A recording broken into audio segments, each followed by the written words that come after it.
या देवी सर्वभूतेषु माँ भुवनेश्वरी रूपेण संस्थिता नमस्तस्यै नमस्तस्यै नमस्तस्यै नमो नमः। आज जानेंगे गुप्त नवरात्रि के चौथे दिन माता भुवनेश्वरी की कथा। तो चलिए आज जानते हैं उनके बारे में। 10 महाविद्याओं में से देवी भुवनेश्वरी को चौथे स्थान पूजा जाता है। अपने नाम के अनुरूप ही ये पूरे तीनों लोकों की स्वामिनी है। प्रतीक से संबंधित होने के कारण देवी की तुलना मूल प्रकृति से भी की जाती है। आधा शक्ति भुवनेश्वरी स्वरूप में भगवान शिव के समस्त लीला विलास की सहरचनी है, यानी सखी है। तो चलिए आज हम आपको इनके जन्म से जुड़ी पौराणिक कथा के बारे में बताते हैं। एक बार मधुकैटभ नामक दैत्य ने पूरी पृथ्वी पर हाहाकार मचा रखा था। तब सभी देव मिलकर भगवान विष्णु के पास गए और उनको अपनी निद्रा का त्याग करने के लिए प्रार्थना करने लगी, ताकि वे जल्दी से उठकर मधुकैटभ को मारकर उनकी रक्षा करे। भगवान विष्णु ने निद्रा का त्याग किया, तब जागृत हुए और उन्होंने 5000 वर्ष तक मधुकैटभ नामक दैत्यों से युद्ध किया। बहुत अधिक समय तक युद्ध करते हुए भगवान विष्णु थक गए और वे अकेले ही युद्ध कर रहे थे। अंत में उन्होंने अपने अंतःकरण की शक्ति योग माता आधा शक्ति से सहायता के लिए प्रार्थना की। तब देवी ने उन्हें आश्वस्त किया कि वे उन दोनों को दैत्य को अपनी माया से मोहित कर देगी। योग माता आधा शक्ति की माया से मोहित कर दैत्य भाई भगवान विष्णु से कहने लगे कि हमारा वध ऐसे स्थान पर कर जहाँ न ही जल हो और न ही स्थल हो। भगवान विष्णु ने दोनों दैत्य को अपनी जांघ पर रखकर अपने चक्र से उनके मस्तक को देह से अलग कर दिया। इस प्रकार उन्होंने मधुकैटभ का वध किया, परंतु वे केवल निमित्त मात्र ही थे। उनके बाद ब्रह्मा विष्णु और शंकर ने देवी आदि शक्ति योग माता महामाया की स्तुति की गई, जिससे प्रसन्न होकर आदि शक्ति ने ब्रह्मा जी को सृजन, विष्णु को पालन और शंकर को संहार का वेद चुना। ब्रह्मा जी ने देवी आदि शक्ति से प्रश्न किया कि अभी चारों ओर केवल जल ही जल है, फैला हुआ है। पंच तत्व गुण तन मताएं और इंद्रिया कुछ भी नहीं है, व्यापन नहीं है। यद्यपि तीनों देव शक्तिहीन है। देवी ने मुस्कुराते हुए उस स्थान पर एक सुंदर विमान को प्रस्तुत किया और तीनों देवताओं को विमान पर बैठाकर अद्भुत चमत्कार देखने का आग्रह किया गया। तीनों देव के विमान पर असीम होने के पश्चात वह देवी विमान आकाश में उड़ने लगा और उड़कर ऐसे स्थान पर पहुंचा जहां जल नहीं था। वह विमान वायु की गति से चलने लगा था। एक सागर के तट पर पहुंचा। वहां का दृश्य अत्यंत मनमोहर था और उनके प्रकार से पुष्प वाटिकाओं से सुशोभित था। तभी वहां देवों ने एक पलंग पर एक दिव्य गंगा को बैठे हुए देखा। देवी ने रक्त पुष्प की माला और रक्तांबर धारण कर रखी थी। तब पास अंकुश और अभय मुद्रा धारण किए हुए देवी भुवनेश्वरी त्रिदेवों को सन्मुख दृष्टि गोचर उदती सूर्य के प्रकाश से समा कांतिमयी थी। ये सब देखने के बाद भगवान विष्णु ने अपने अनुभव से शंकर तथा ब्रह्मा जी से कहा कि ये साक्षात देवी जगदम्बा महामाया है और इसके साथ ही यह देवी हम तीनों और संपूर्ण चराचर जगत की कारण रूपा है। तीनों देव ने भगवती भुवनेश्वरी की स्तुति करने के निमित्त उनके चरणों के निकट गए। तीनों देवों ने देवी के चरण कमल के नख से सन्मुख जगत को देखा। ये सब देखने के बाद त्रिदेव यह समझ गए कि देवी संपूर्ण ब्रह्मांड की जननी है। देवी भुवनेश्वरी की पौराणिक उत्पत्ति। एक लोकप्रिय देवी भुवनेश्वरी की कहानी के अनुसार माँ भुवनेश्वरी लौकिक महासागर और अन्य महाविद्याओं से प्रकट हुई, जो साक्षात अंधकार के खिलाफ भगवान शिव की लड़ाई में सहायता करने के लिए ही। कहा जाता है कि देवियों ने भगवान शिव को राक्षस से हराने और ब्रह्मांड से संतुलन बहाल करने के लिए आवश्यकता शक्ति या दिव्य ऊर्जा प्रदान की थी। मिथक एक अन्य संस्करण में यह कहा जाता है कि भुवनेश्वरी भगवान ब्रह्मांड के निर्माण भगवान ब्रह्मा के सामने प्रकट हुए और उनसे पूरे ब्रह्मांड पर शासन करने की शक्ति प्रदान करने का अनुरोध किया। ब्रह्मा ने उनकी इच्छा पूरी की और वो ब्रह्मांड का अवतार बन गई, जो सभी चीजों को बनाने वाले, रखने और नष्ट करने में सक्षम थी। देवी भुवनेश्वरी कहानी कहती है कि देवी भुवनेश्वरी को पृथ्वी का रूप धारण करने के लिए कहा जाता है और पृथ्वी या पृथ्वी के तत्व से जुड़ा हुआ है। पृथ्वी देवी के रूप में उन्हें भूमि की उर्वरता वृद्धि और बहुतायत के लिए जिम्मेदार माना जाता है। हिंदू पौराणिक कथाओं में भुवनेश्वरी को अंतरिक्ष के तत्व में भी जोड़ा जाता है, जिसे प्राथमिक तत्व माना जाता है, जिससे अन्य सभी तत्व उत्पन्न होते हैं, जैसे सारी सृष्टि के स्रोत के रूप में देखा जाता है। देवी भुवनेश्वरी की पूजा हिंदू धर्म में अनुयायी आमतौर पर माँ भुवनेश्वरी मंत्र और ज्योतिष के माध्यम से देवी भुवनेश्वरी की पूजा करते हैं। पूजा में देवी का प्रसाद और प्रार्थना की एक श्रीलंका शामिल है। यह देवता की छवि है। आज सुनते हैं नवरात्रि की चौथी देवी कुष्मांडा की पावन कथा। तो एक बार बोलिए प्रेम से कुष्मांडा माता की जय, भगवती माता की जय। नवरात्रि के चौथे दिन देवी कुष्मांडा के रूप में पूजा जाता है। अपनी मंद हल्की हंसी के द्वारा अंड यानी ब्रह्मांड को उत्पन्न करने के कारण इस देवी को कुष्मांडा नाम से अभिहित किया गया है। जब सृष्टि नहीं थी, चारों तरफ अंधकार ही अंधकार था, तब इसी देवी ने अपने इष्ट हस्त से ब्रह्मांड की रचना की थी। इसीलिए इसे सृष्टि की आदि स्वरूपा या आदि शक्ति कहा गया है। इस देवी की 8 भुजाएं हैं, इसलिए अष्टभुजा कहलाई। इनके 7 हाथों में क्रमशः कमंडल, धनुष, बाण, कमल, पुष्प, अमृत गुण, कलश, चक्र तथा गदा है। 8वें हाथ में सभी सिद्धियों और निधियों को देने वाला जपमाला है। इस देवी का वाहन सिंह है और इन्हें कुम्हरे की बलि प्रिय है। संस्कृत में कुम्हरे को कुष्मांड कहते हैं, इसीलिए इस देवी को कुष्मांडा। इस देवी का वास सूर्य मंडल के भीतर लोक में है। सूर्य लोक में रहने की शक्ति क्षमता केवल इन्हीं में है, इसीलिए इनके शरीर की कांति और प्रभाव सूर्य की भांति ही दैदीप्यमान है। इनके ही तेज से 10 दिशाओं अलौकिक है। ब्रह्मांड की सभी वस्तुओं को प्राणियों में इन्हीं का तेज व्याप्त है। अचंचल और पवित्र मन से नवरात्रि के चौथे दिन इस देवी की पूजा आराधना करना चाहिए। इससे भक्तों के रोग और शोक का नाश होता है तथा इसे आयु, यश, बल और आरोग्य प्राप्त होता है। ये देवी अत्यंत सेवा और भक्ति से ही प्रसन्न होकर आशीर्वाद देती है।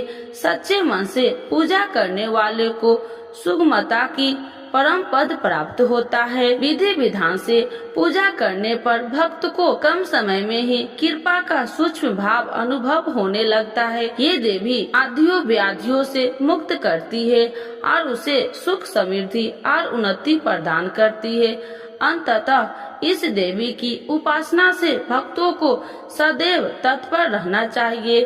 तो एक बार बोलिए प्रेम से कुष्मांडा माता की जय, भगवती माता की जय। नवरात्रि के चौथे दिन करे माँ कुष्मांडा की आरती। चौथा जब नवरात्र हो कुष्मांडा को ध्याते, जिसने रचा ब्रह्मांड यह पूजन उनका।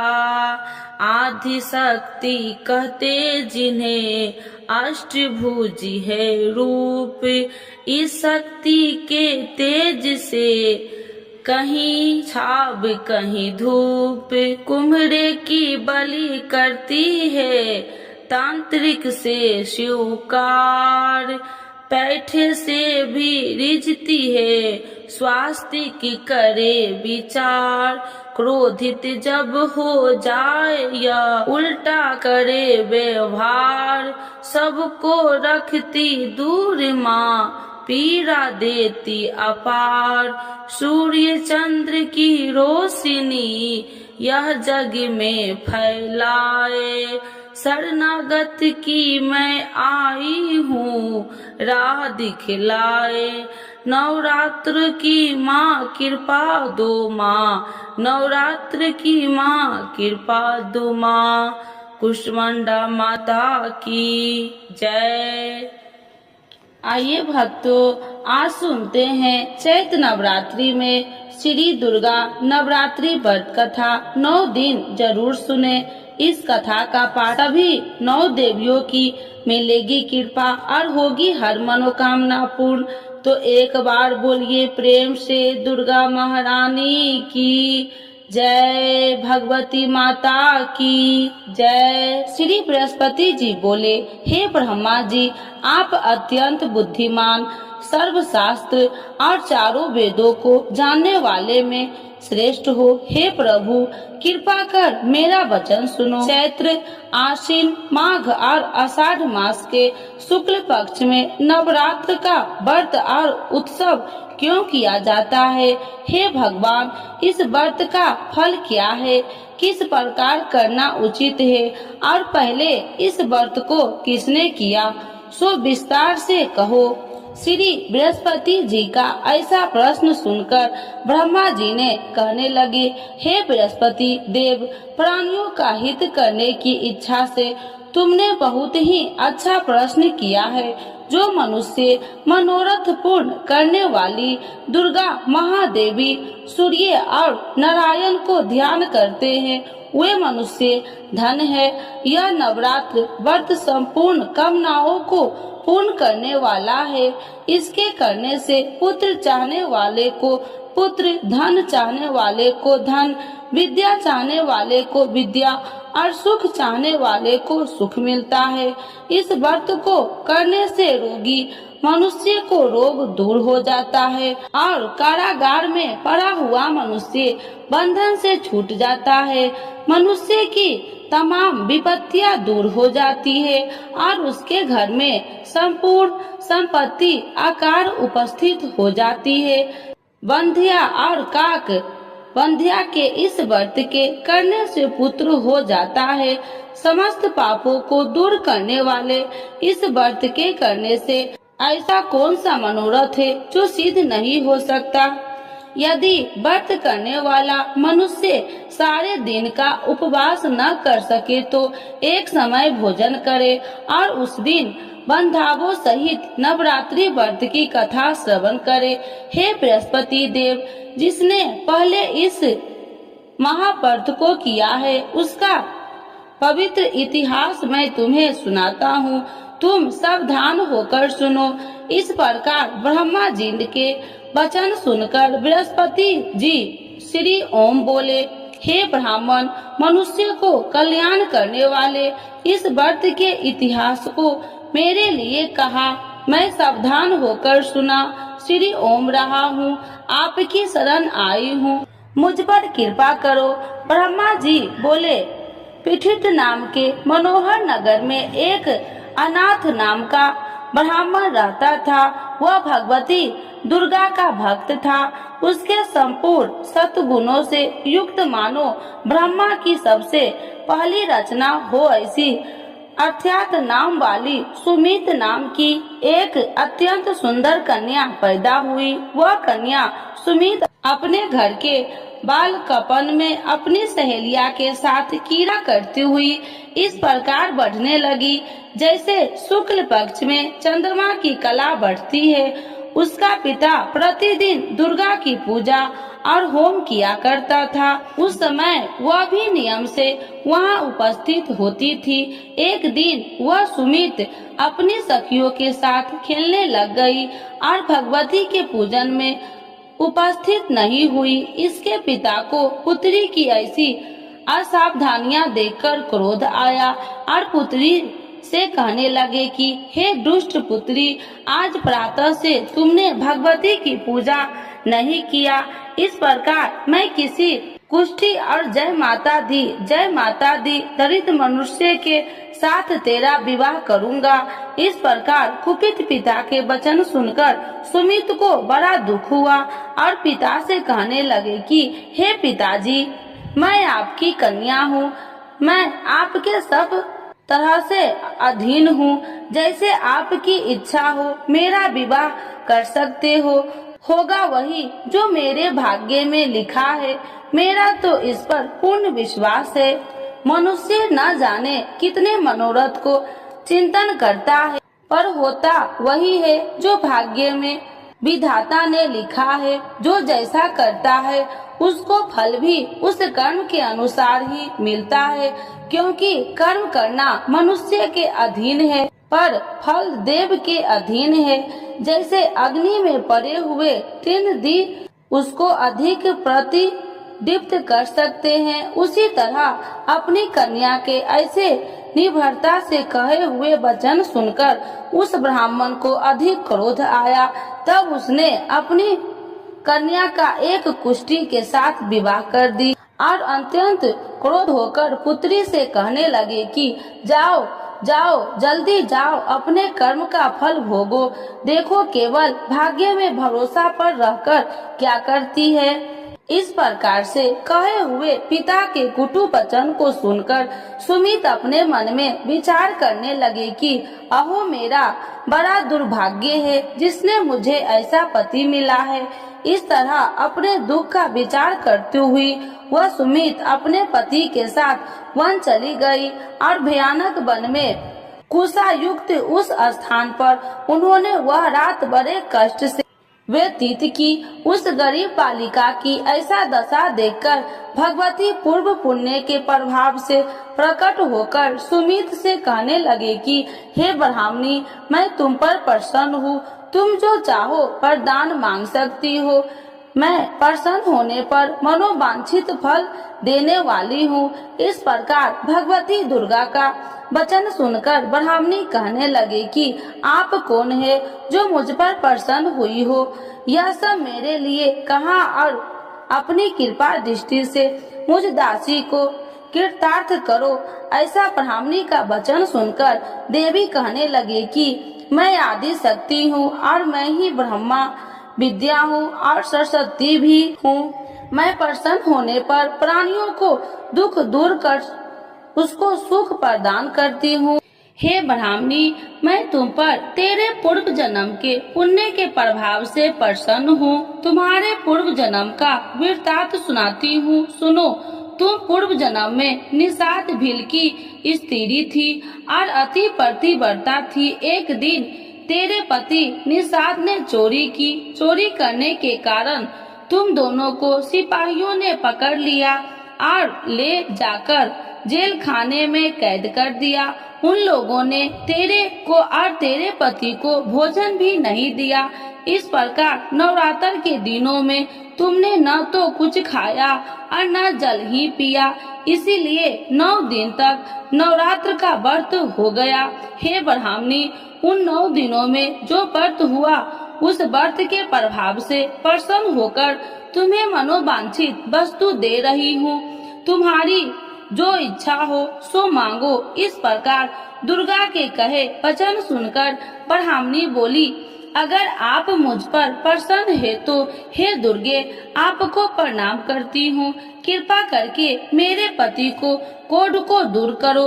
देवी कहने लगे कि उन दिनों में जो तुमने व्रत किया था उस व्रत के एक दिन का पुण्य अपने पति को कोढ़ दूर करने के लिए अर्पण करो। मेरे प्रभाव से तेरा पति कोढ़ से रहित और सोने का समान शरीर वाला हो जाएगा।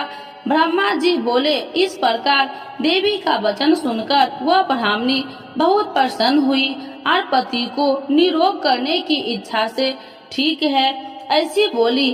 तब एक उसके पति का शरीर भगवती दुर्गा की कृपा से कुष्ठहीन होकर अति कांति युक्त हो गया, जिसकी कांति के सामने चंद्रमा की कांति भी क्षीण हो जाती है।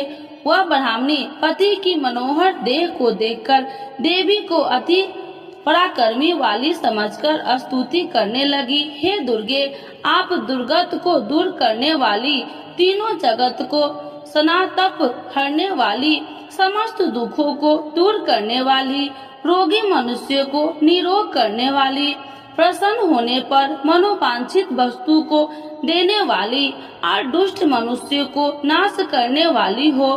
तुम ही सारे जगत की माता और पिता हो। हे अम्बे मुझ अपराध रहित अबला की मेरे पिता ने कुष्ठ के साथ विवाह कर मुझे घर से निकाल दिया। उसकी निकाली हुई मैं पृथ्वी पर घूमने लगी। आपने ही मेरा इस आपत्ति रूपी समुद्र से उद्धार किया है। हे देवी आपको प्रणाम करती हूँ, मुझ दिन की रक्षा करो। ब्रह्मा जी बोले कि हे बृहस्पति इसी प्रकार उस सुमित ने मन से देवी की बहुत स्तुति की। उससे की हुई स्तुति सुनकर देवी को बहुत संतोष हुआ और ब्राह्मणी से कहने लगी कि हे ब्राह्मणी तुम्हारे उद्याल नाम का एक अति बुद्धिमान, धनवान, कार्तिवान और जितेंद्रिय पुत्र शीघ्र ही होगा। ऐसा कहकर वह देवी उस ब्राह्मणी से फिर कहने लगी कि हे ब्राह्मणी और जो कुछ तेरी इच्छा हो वही मनोवांछित वस्तु तुम मांग सकती हो। ऐसा भगवती दुर्गा का वचन सुनकर सुमित बोली कि हे भगवती दुर्गे अगर आप मेरे पर प्रसन्न है तो कृपा कर मुझे नवरात्रि विधि बताइए। हे दयावती जिस विधि से नवरात्र व्रत करने से आप प्रसन्न होते हैं उस विधि और उसके फल को मेरे लिए विस्तार से वर्णन करें। उस प्रकार ब्राह्मणी के वचन सुनकर दुर्गा कहने लगी कि हे ब्राह्मणी मैं तुम्हारे लिए संपूर्ण पापों को दूर करने वाली नवरात्र व्रत विधि को बतलाती हूँ, जिसको सुनने से तमाम पापों से छुटकारा मोक्ष की प्राप्ति हो जाती है। आश्विन मास के शुक्ल पक्ष की पति पर्दा से लेकर 9 दिन तक विधि पूर्वक व्रत करे। यदि दिन भर का व्रत न कर सके तो एक समय का भोजन करे। पढ़े लिखे ब्राह्मणों से पूछकर घट स्थापना करे और वाटिका बनाकर उसको प्रतिदिन जल से सींचे। महाकाली, महालक्ष्मी और महासरस्वती की मूर्तियां बनाकर उसकी नित्य विधि सहित पूजा करे और पुरुषों से विधि पूर्वक अर्घ्य दे। बिजोड़ा के फूल से अर्घ्य देने से रूप की प्राप्ति होती है। जय फल से कीर्ति, दाख से कार्य की सिद्धि होती है। आंवले से सुख और केले के भूषण की प्राप्ति होती है। इस प्रकार फलों से अर्घ्य देकर यथा विधि हवन करे। खंड, घी, गेहूं, शहद और तिल, बिल्व, नारियल, दाख और कदम इनसे हवन करे। गेहूं होम करने से लक्ष्मी की प्राप्ति होती है। खीर व चंपा के पुष्प से धन और रत्नों से तेज और सुख की प्राप्ति होती है। आंवलों से कीर्ति और केले से पुत्र हो। कमल से राज, सम्मान और दुखों से सुख संपत्ति की प्राप्ति होती है। व्रत करने वाला मनुष्य इस विधान से होम कर आचार्य को अत्यंत नम्रता के साथ प्रणाम करे और यज्ञ की सिद्धि के लिए उसे दक्षिणा दे। इस महाव्रत को पहले बताई हुई विधि के अनुसार जो कोई करता है उसके सब मनोरथ सिद्ध हो जाते हैं। इसमें तनिक भी संशय नहीं है। इन 9 दिनों में जो कुछ दान आदि किया जाता है उसका करोड़ों गुना फल मिलता है। इस नवरात्रि के व्रत से अश्वमेध यज्ञ का फल मिलता है। हे ब्राह्मणी, इस संपूर्ण कामनाओं को पूर्ण करने वाले उत्तम व्रत को तीर्थ, मंदिर अथवा घर में ही विधि के अनुसार करे। ब्रह्मा जी बोले कि हे बृहस्पति देव, इस प्रकार ब्राह्मणी को व्रत की विधि और फल बताकर देवी अंतर ध्यान हो गई। जो मनुष्य या स्त्री इस व्रत को भक्ति पूर्वक करता है वह इस लोक में सुख पाकर अंत में दुर्लभ मोक्ष को प्राप्त होता है। हे बृहस्पति देव, यह दुर्लभ व्रत का महात्म्य मैं तुम्हारे लिए बतलाया है। ऐसा ब्रह्मा जी के वचन सुनकर बृहस्पति देव जी आनंद के कारण रोमांचित हो गए और ब्रह्मा जी से कहने लगे, हे ब्रह्मा जी, आपने मुझ पर अति कृपा की जो अमृत के समान इस नवरात्रि व्रत का महात्म्य सुनाया है। हे प्रभु, आपके बिना और कोई इस महात्म्य को सुन सकता है। ऐसा बृहस्पति जी के वचन सुनकर ब्रह्मा जी बोले कि हे बृहस्पति देव, तुमने सब प्राणियों का हित करने वाले इस व्रत अलौकिक व्रत को पूछा है, इसीलिए तुम धन्य हो। यह भगवती शक्ति संपूर्ण लोकों को पालन करने वाली है। इस महादेवी के प्रभाव को कौन नहीं जान सकता है। तो एक बार बोलिए प्रेम से दुर्गा महारानी की जय, नव दुर्गा माता की जय, भगवती माता की जय।